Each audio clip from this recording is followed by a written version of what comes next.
Welcome back to my YouTube channel. आपण मानक बहुत बहुत स्वागत। आपण माने मो चैनल को सब्सक्राइब लाइक कमेंट शेयर करेंगे। जय जगन्नाथ। मु आपण मानक आज नहीं जी गोटे एमती मंदिर जो मंदिर रे कार्तिक पूर्णिमा दिन लक्ष लक्ष भक्तों भिड़ हुए। से मंदिर में बहुत मात्रा रे खाइबा पीवा होता है। लोक मैंने प्रसाद पाई आनंद घर को जाती। से मंदिर में बाबा जी रोते से जीवंता समाधि नहीं से सब विषय अनेक कहानी अच्छी मुझे देखी। चलतु जीवा से मंदिर ता पूर्वर व्यूअर्स मु आपन गोटे जिनस देखी। आपन कहे मत कमेंट करके गचर फलटी ना कौन जो फल गुड़ा सब देखो व्यूअर्स ए गचर फलर ना कौन मत कहे। मु गोटे आपन को छिंडेकी देखी। देखु मु गोटे फल गोटे छिंडेकी देखी। देखु व्यूअर्स ए फलटा ना कौन कहे।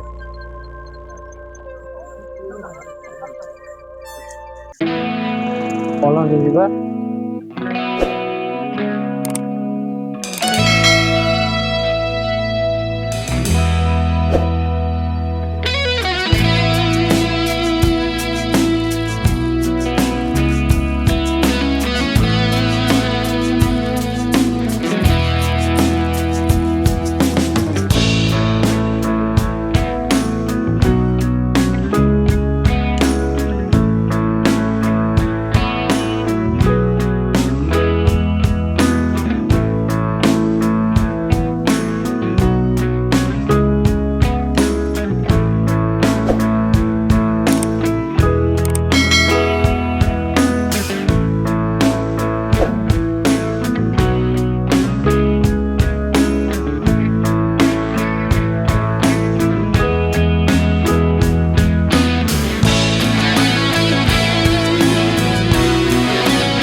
देखो व्यूअर्स ये हूँ टोटाल मंदिर आउ मंदिर बासिंदा माने जो माने रोचंती पूजा अर्चना करछंती से माने एडी रोचंती।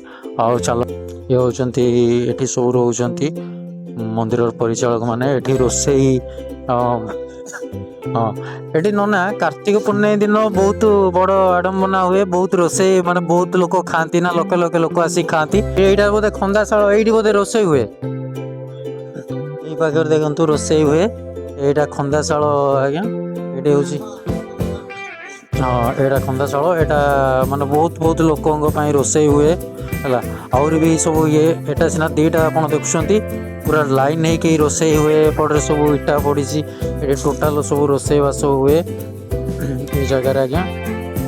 चलतु जीवा बाबा जो बाबा झड़ा फुंका करते से बाबा कठौ टा रही। बाबा तो नाती किंतु कठौटा अच्छी। बाबा बहुत महान वृक्ष जो मान थे बाबा आ कठौ देखा। ये हूँ बाबा। अच्छा मौसा ये हूँ बाबा आज्ञा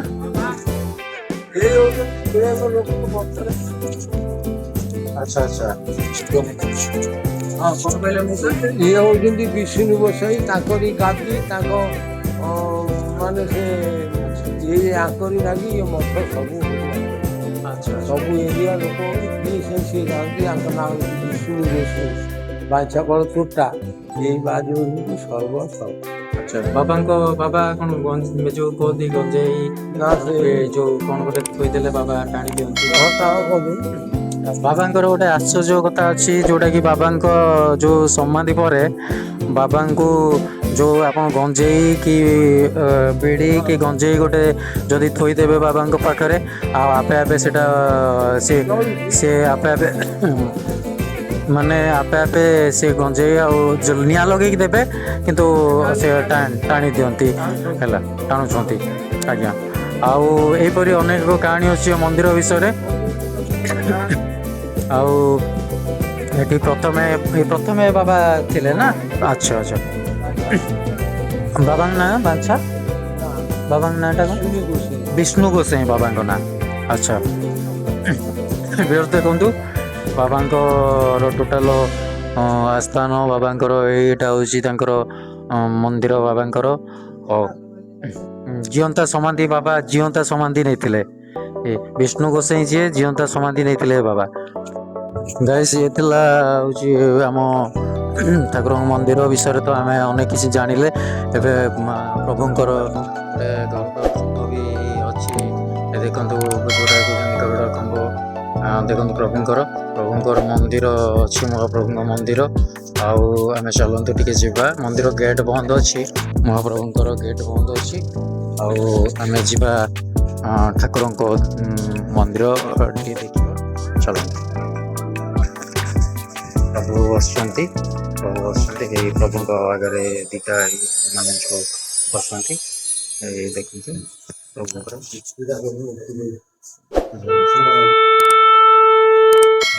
ପ୍ରଭୁଙ୍କର ଜଗନ୍ନାଥ ମହାପ୍ରଭୁ ଶ୍ରୀରାମ ମହାପ୍ରଭୁ ସମସ୍ତେ ଏଇଠି ଅଛନ୍ତି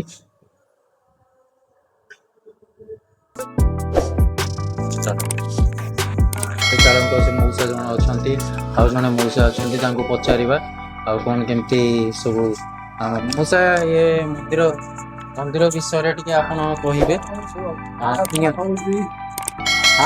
ଜାଣିଲ କ'ଣ କରିବୁ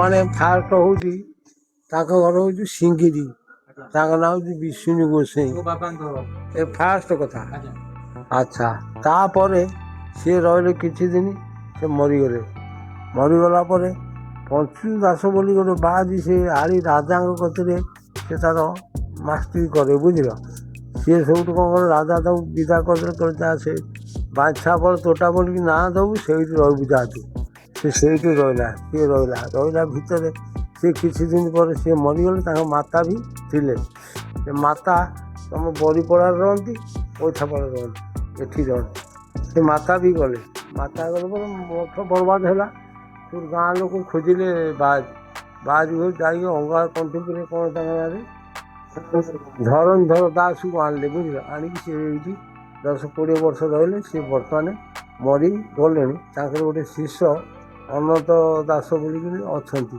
ସେ ସେଠି ଅଛନ୍ତି ବୁଝିଲ ସେ ଘରେ ଅଛନ୍ତି ଗଲା ସିଏ ଅଛନ୍ତି ଏବେ ପୁରୀରୁ ଆଉ ବ୍ରହ୍ମପୁରରୁ 2 ଜଣ ବାହାରି ଆସିକିନି ଠାକୁରଙ୍କ ସେବା ନେବା କରୁଛନ୍ତି ଗୋଟେ କଥା ଆଉ ମଉସା ଏଠି ଯୋଉ ମାନେ କିଛି ଅଜବ ମାନେ ମନ୍ଦିରଟା କେବେ କିଛି ଅଜବ କିଛି କାହାଣୀ ଅଛି ଏ ମନ୍ଦିର ବିଷୟରେ ମନ୍ଦିର ତ ବହୁତ ଦିନ ଯୋଉ ବାବା ଥିଲେ ସେ ଯୋଉ ଝଡା ଫୁଙ୍କା କ'ଣ କରୁଥିଲେ ସବୁ ଝଡା ଫୁଙ୍କା କରନ୍ତି ଝଡା ଫୁଙ୍କା କରନ୍ତି ଧରଣୀଧର ଦାସ କରନ୍ତି ଅନ୍ତ ଦାସ କରନ୍ତି ମାନେ କୋଉ ବିଷୟରେ ଝଡା ଫୁଙ୍କା ଯୋଉ ପିଲାଙ୍କର ଯାହା ଭଲ ମନ୍ଦ ହବଣା ଭୂତଣା ଭୂତ ପ୍ରେତ ଡାହାଣୀ ଚମୁକିରେ ଜରିଆ ସବୁ କରନ୍ତି ଏବେ ବି ଗୋଟେ ବାଜି ଦେଉଛନ୍ତି ଔଷଧ ପତ୍ର ତାର ବାତ ଫାତ ଯାବତ ଘମିଲା ସେ ବାତ ସେ ତାଙ୍କର ଆରୋଗ୍ୟ ହେଉଛନ୍ତି ସେ ବାଜି ବି ଦେଉଛନ୍ତି ଆଉ ଗୋଟେ ବାଜି କଣ୍ଡିଆରେ ବାହାଙ୍କ ଘର ଚାକିରି ବାକିରି କରି ଛାଡ଼ିକି ଆସିକି ଏବେ ଠାକୁର ପୂଜା କରୁଛନ୍ତି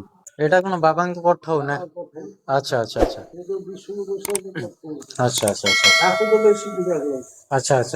ଏ କଠ ବାବା ଆଚ୍ଛା ଇଏ ହଉଛି ଇଏ ଯୋଉ ମନ୍ଦିର ଅଛି ମନ୍ଦିର ବେଢା ଏଇଟା ହଉଛି ଆପଣଙ୍କର ଇଏ ହଉଛି ମଣ୍ଡପ ଗୋଟେ ଯୋଉଟା କି ଆପଣ ବାହାଘର ଯେକୌଣସି ଯାହାର ବାହାଘର ହୁଏ ଏଇ ମଣ୍ଡପରେ ଆସିକି ବାହାଘର ହୁଏ ଏ ମଣ୍ଡପରେ ବାହାଘର କଲେ ବହୁତ ଶୁଭ ହୁଏ ଆଉ ସେଥିପାଇଁ ଏ ମଣ୍ଡପଟି ତିଆରି ହେଇଛି ଟୋଟାଲ ମଣ୍ଡପ ତିଆରି ହେଇଛି ଏଇଟା ହଉଛି ମାନେ ବହୁତ ଫେମସ୍ ଯୋଉଟା କହୁଛନ୍ତି ମଣ୍ଡପ ଯୋଉଠି ଯୋଉମାନେ କହନ୍ତି ଯୋଉମାନେ ଏଇଠି ବାହା ହୁଅନ୍ତି ଆଉ ଏଇ ମଣ୍ଡପରେ ତାଙ୍କ ଜୀବନ ସାଂସାରିକ ଜୀବନ ବହୁତ ଆନନ୍ଦିତ ଓ ସୁଖମୟ ହୋଇଥାଏ ଚାଲନ୍ତୁ ଆଉ ଗୋଟେ ବାବା ବିଷ୍ଣୁ ବାବାଙ୍କ ପରେ ଆଉ ଗୋଟେ ବାବାଙ୍କର ଦେଖେଇବା ଯୋଉଟା ତାଙ୍କ ପରେ ବିଷ୍ଣୁ ବାବାଙ୍କ ପରେ ଆଉ ଜଣେ ବାବା ତାଙ୍କ ମନ୍ଦିର ଦେଖେଇବା ଇଏ ହେଉଛନ୍ତି ସେକେଣ୍ଡ ଯୋଉ ବାବା କହୁଥିଲେ ସେ ବାବା ତାଙ୍କ ପରେ ଇଏ ବାବାଙ୍କର ଯୋଉ ବାବା ଏଠି ପୂଜା କରୁଥିଲେ ମନ୍ଦିର ରହୁଥିଲେ ସେ ବାବାଙ୍କର ମୂର୍ତ୍ତି ଏଠି ବି ମଧ୍ୟ ହେଇଛି ବାବାଙ୍କ କଠ ବି ଅଛି ଦେଖନ୍ତୁ ଭିଉୟର୍ସ